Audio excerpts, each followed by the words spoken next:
Hello. Hello, Eleanor here, Trevor here. and we are from Topocata, Yes. a small animation studio in Hertford, UK, specialising in our own style and technique with paper cutout and motion capture. Brilliant. And this is a podcast for all those creative types out there, maybe working out of a small studio or home office or whatever, who are interested in some maybe tips and tricks and insight into the world of a professional small studio. Yes. There, I said it. Lovely. So what are we talking about today, Eleanor? This is episode 12, and it is called Discovering Your Style. Discovering your style, yes. So what do we mean by style? So it's basically something that makes your work distinctively you. Yeah, and we're saying that's a good thing. Yes. Because I think some people might think, well, there's upsides and downsides to having a very distinctive style. And that's absolutely true. And that is absolutely true. What are some of the... Let's look on the upside first. What are some of the pros? Well, that you are distinctive. I think We've already said it. Yes. But you stand out, basically. You're standing out amongst many others. That's the aim, is really to be something that people can recognise, that's Topocata's style, for instance, and come to you for that style of work. Yeah, so in some ways it's an edge on the competition. Yes, basically. it is. If they're seeking you out for your style, then you've put yourself above some of your competition. Yeah, I think agents, if you're ever thinking of getting a creative agent, they like a distinctive style because they have a number of artists on their books. They don't want them all to look the same. Yeah, yeah. They want to be able to offer all these different styles, so you're in amongst others. Yes. But yeah, I think that's a good pro. Con being, it's hard work because you've got to get that style out there and known. Yes, and for people to actually... It's harder to get work with a distinctive style initially. Yes. Because people have to discover it and it has to apply to the work that a client needs if you're doing client work. Yeah, so their particular project, they might have something specific in mind and therefore your style may not answer that. May not fit. On the other hand, it might do. Yeah, I mean, if you hit the jackpot and, for instance, a company wants that as part of their brand, then that's fantastic. That is. But yes, if you're doing, I mean, I think it's sort of demonstrated by the fact that we discussed it in a previous podcast, split into two separate companies, one doing a very specific style, in-house style, and that's Topocata. Yeah. And the other, which is animating other artwork. Other people's artwork. And that's called Minitonic. And Minitonic is there to kind of cover all the bases. It's, at the moment, captures more work because it covers more styles, if you like. Yeah. So basically, if it's not our style and we're working on it, it's a Minitonic project. Yes. And that means, anything can go. It could be photographic. We've done photographic before. It could be vector-based. It could be collage. It could be so many things. But we wanted to keep that separate. We're veering off into that topic again. No, I think that's okay. I think that's okay because we're talking about how that can be part of a small studio business. But if you really want to get known as specifically you, then you do need to develop your own style. Yes. It's just, what I could put a link to the episode where we talked about how we split the business in order to keep our in-house style sort of pure, if you like. Clear, yeah. Uncontaminated by the more varied work that we do with other people's artwork. Yes. Because that is a very important part, is to keep your style recognisable as you and not mix it up with other stuff. Yeah. So that was a good way of doing it. Yeah. But I will put a link to that episode. Yeah.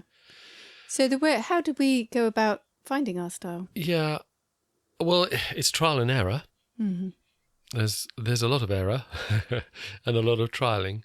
and getting reference and influences. I think a lot also is coming from, like, before that point, your own experience, your own background, your own interests. Yes. All of those things that are sort of very deep-seated, that are there behind the scenes almost, and then that instructs you as to what you're veering towards, what your inspirations are going to be, where you're going to go and look. Yeah, it's true, because this style that you develop, you've got to enjoy doing it. And very often, if you're going to enjoy doing it, it's got to be influenced by things that you like. Yeah. And style is a huge amount of style is in the process. So I think a lot of people, if you want to demystify the process of developing your own style, it's obviously a lot to do with the things that you like. How you make. But it's also, absolutely, to how you make it, the process of actually creating the artwork. Yeah. And again, going back to trial and error. So you try something and you see a little kernel of something that you would love to find out more about or develop more. And then you concentrate on that. And again, so it's a decision on a decision on a decision, in that you're going down a certain route that possibly only you would have done because of that decision process and because of your preferences, i.e. background, experience, interests, all those things. And you sort of see the kernel of an idea, or there's a glint of light somewhere, and you kind of pursue that. But it does require you to free yourself up in trying different methods. Yeah. So you don't the worst thing is just to sit at the computer and just try and cram, try and sort of under duress almost come up with something. You need to organically go out, see stuff, go to exhibitions, see other techniques that are used, and just take snippets of those things. Don't try and emulate them exactly, but, pick up on things that interest you. Yeah. And use that as part of your technique. I mean, I think, so that, again, that sort of, we're sort of touching on subject that we spoke about not that long ago. Reference, inspiration.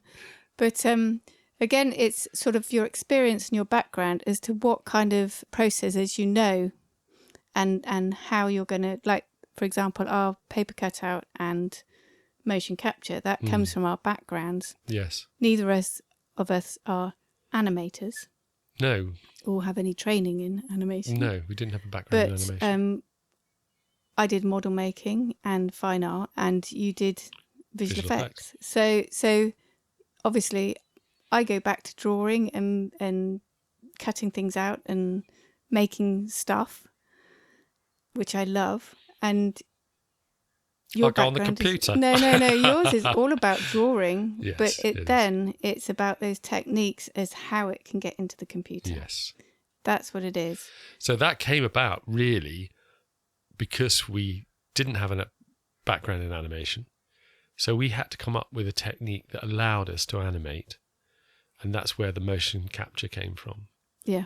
And that in itself has a particular look because of the process. It ends up looking at, that sort of handheld feel. And we decided we liked, we were going to exhibitions and things like that. We'd seen things that were maybe weathered by time, things that were a little rough around the edges, that we wanted to sort of bring that feel into our work.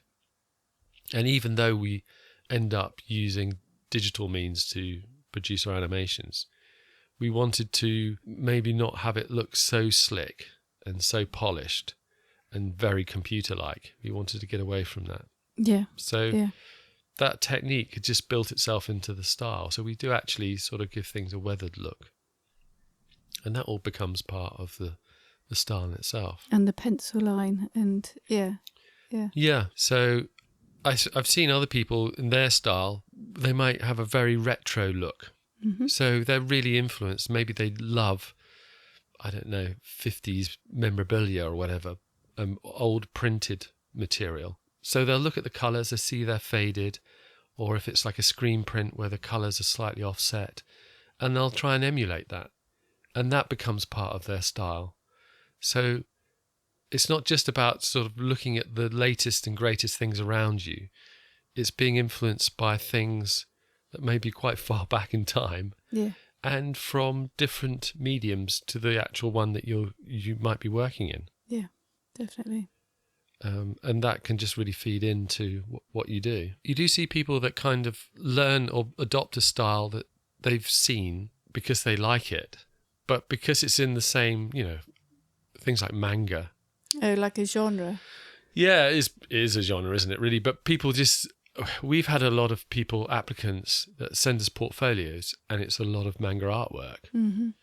And it's very difficult to see the actual person behind the artwork because they've just latched on to a particular popular style. There's nothing necessarily wrong with that, but if you want to stand out, I think you have to find it through very organic means and by chance, not just looking at something that already exists as a genre, if you like. It's quite interesting sometimes when similar styles come about at the same time but are not related. And Yes. I think quite often there is coincidence involved there, and what's happening in the world and what kind of things are coming about in sort of, I don't know, fashion or whatever.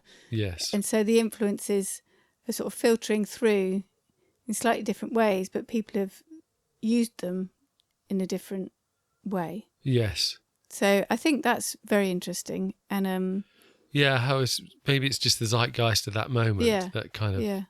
Yeah, because although things do come back in, they always need a modern spin on it. Although I talked about the whole retro thing, when you're doing that, you're not trying to absolutely make something... Be that thing. For instance, the old retro, old screen print look, the imagery is going to be up to date, or the colouring, or whatever it is, has a modern twist on it. Yeah, yeah. I think that's important to make it contemporary, even if it's got influences from things that are retro. Definitely.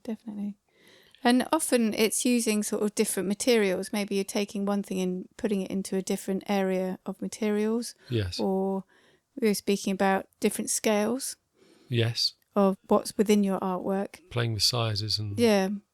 And collage is obviously collage is a very good way of fantastic one of finding chance elements and running with it. Yeah. Yes. So if you do feel like you're not standing out and you don't seem to have a style, it's worth experimenting with the process. Yeah. Maybe getting away from the computer. That harks back to one of our other podcasts. Or there seems to be a general theme in this. But yeah, so maybe get away from the computer, maybe play with materials and stuff like that a little bit more.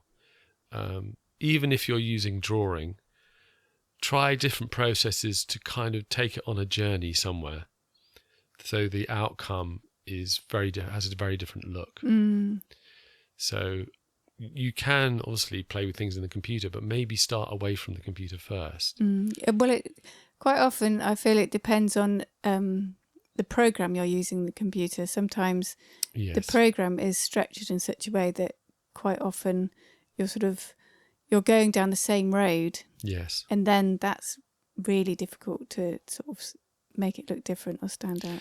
It's true. And also there's so many tutorials teaching you how to paint digitally, for instance. And then that's okay. I think obviously that's not a problem, but you then have to use those skills to learn in a different way. Yeah. Well, you're using it to learn. And then once you've learnt, mess about. Yes, exactly. It's sort of like, you're learning the scales for music. And then you should go away and write your own songs. Don't be a cover band. Right. Was that a good analogy?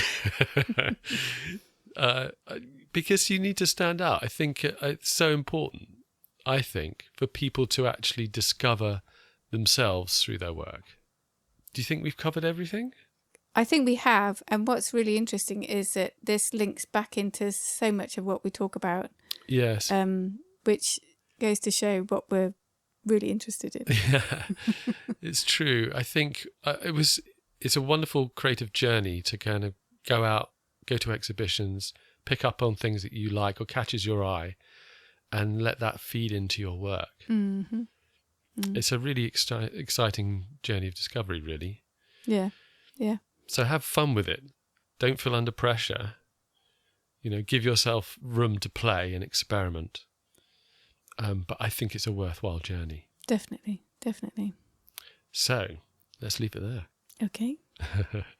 Thank you very much for listening. Wonderful. Thank you.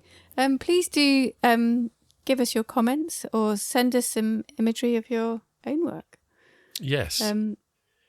We want to be involved, basically. So absolutely, yeah. I'd be very interested to find out other people's creative journeys. Yeah. And how they went about discovering their own style. But yes, you can leave comments. We're on YouTube or on our blog, which I'll put a link to. Mm-hmm. And we're on all the kind of major podcast apps.